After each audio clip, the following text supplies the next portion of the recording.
Letter 11. My dear Wormwood, everything is clearly going very well. I'm especially glad to hear that the two new friends have now made him acquainted with their whole set. In other words, like their whole friend group. All these, as I find from the record office, are thoroughly reliable people, steady, consistent scoffers and worldlings who, without any spectacular crimes, are progressing quietly and comfortably towards our Father's house. You speak of their being great laughers. I trust this does not mean that you are under the impression that laughter, as such, is always in our favor. The point is worth some attention. I divide the causes of human laughter into joy, fun, the joke proper, and flippancy. You will see the first among friends and lovers reunited on the eve of a holiday. Among adults, some pretext in the way of jokes is usually provided, but the facility with which the smallest witticisms produce laughter at such a time shows that they are not the real cause. What that real cause is, we do not know. Something like it is expressed in much of that detestable art which the humans call music, and something like it occurs in heaven, a meaningless acceleration in the rhythm of celestial experience quite opaque to us. Laughter of this kind does us no good and should always be discouraged. Besides, the phenomenon is of itself disgusting and a direct insult to the realism, dignity, and austerity of hell. In other words, true happiness is beyond the devil's comprehension, right? Something so pure comes from the Lord, right? Comes from God, and so therefore they can't understand it. Fun is closely related to joy, a sort of emotional froth arising from the play instinct. It is very little use to us. It can sometimes be used, of course, to divert humans from something else which the enemy would like them to be feeling or doing. But in itself, it has wholly undesirable tendencies. It promotes charity, courage, contentment, and many other evils. The joke proper, which turns on sudden perception of incongruity, is a much more promising field. I am not thinking primarily of indecent or bawdy humor, which, though much relied upon by second-rate tempters, is often disappointing in its results. The truth is that humans are pretty clearly divided on this matter into two classes. There are some to whom no passion is as serious as lust, and for whom an indecent story ceases to produce precisely in so far as it becomes funny. There are others in whom laughter and lust are excited at the same moment and by the same thing. The first sort of joke about sex because it gives rise to many incongruities. The second cultivate incongruities because they afford a pretext for talking about sex.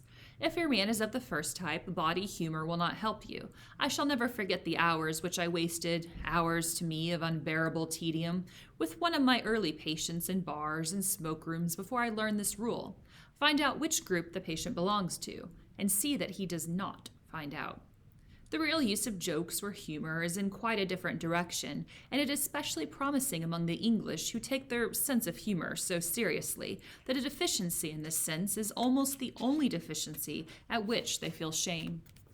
Humor is for them the all-consoling and, mark this, the all-excusing grace of life. Hence it is invaluable as a means of destroying shame. If a man simply lets others pay for him, he is mean. If he boasts of it in a jocular manner and twits his fellows with having been scored off, he is no longer mean, but a comical fellow. Mere cowardice is shameful. Cowardice boasted of with humorous exaggerations and grotesque gestures can be passed off as funny. Cruelty is shameful, unless the cruel man can represent it as a practical joke.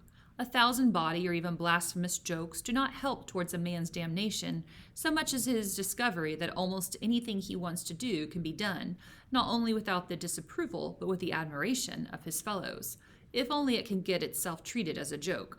And this temptation can be almost entirely hidden from your patient by that English seriousness about humor. Any suggestion that there might be too much of it can be represented to him as puritanical or as betraying a lack of humor.